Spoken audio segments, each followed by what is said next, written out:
दोस्तों आज से हम चालू करने जा रहे हैं एम लक्ष्मीकांत की बुक, जिसकी फर्स्ट यूनिट का नाम है हिस्टोरिकल बैकग्राउंड।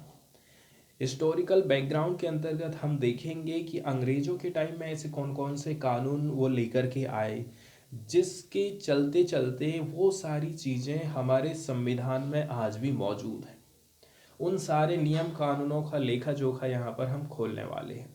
शुरुआत हम करेंगे परिचय के साथ में। इस यूनिट के परिचय में हम देखते हैं कि अंग्रेज सन 1600 में हमारे देश में व्यापार करने के लिए आए।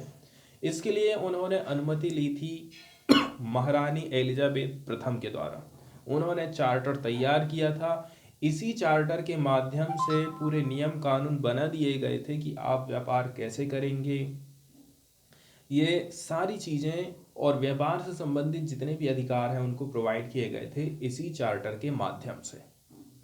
अब उनको व्यापार करने का अधिकार भी मिल गया। अब हमारे देश में वो व्यापार करने भी लगे। अब व्यापार करते टाइम उनको ये लगा कि व्यापार के साथ साथ हमें राज भी करना है।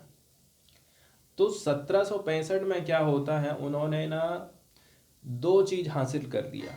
एक टैक्स वसूल करने का अधिकार और दूसरा दीवानी से संबंधित जो मामले हैं वो सारी चीज़ें अपने अंडर में ले लिया। उसकी जो सुनवाई होगी वो सारी चीज़ें अपने अंडर में उन्होंने ले लिया था।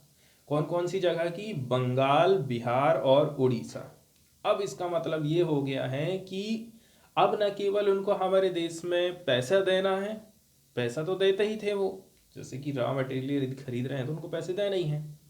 अब उनके पास उल्टा पैसा आना चालू हो गया, उनकी कमाई चालू हो गई है।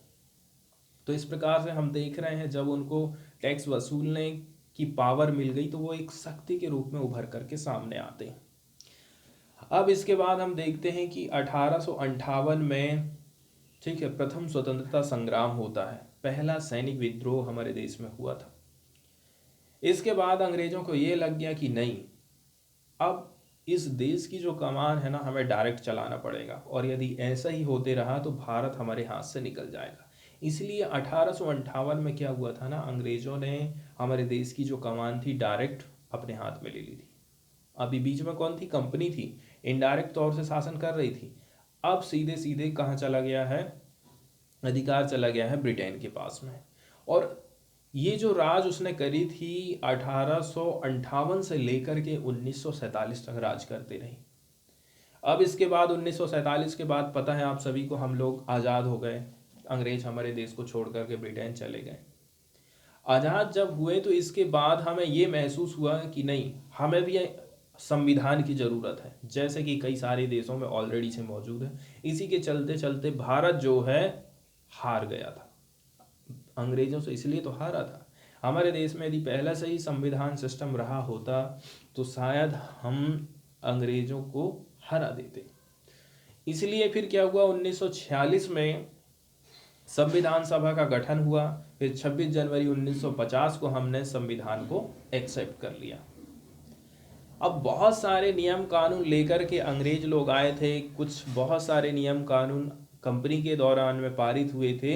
यही सारे जो नियम कानून हैं बाद में हमारे संविधान की रूपरेखा धीरे धीरे तैयार करने लगे थे।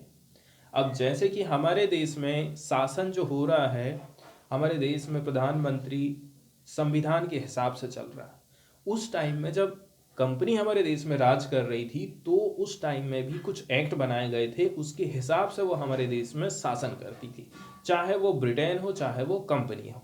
इन्हीं नियम कानूनों के बारे में हम विस्तृत जानकारी देखने वाले हैं